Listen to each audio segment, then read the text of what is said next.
how to transfer USDT from Binance to Binance. So first of all, now open up now your Binance app.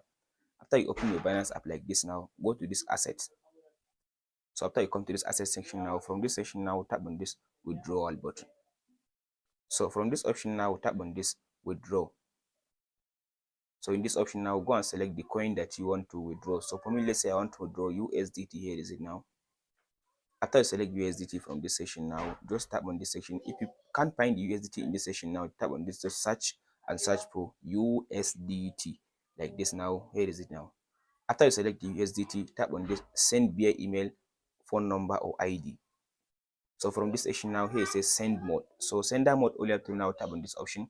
So now go ahead now and select the option that you want to send. So you want to send the USDT through email address or phone number or Binance ID. So for me, I will use Binance ID. After you select the Binance ID from this option now, paste in the Binance ID. So long press your hand and tap on this paste. Here is the ID.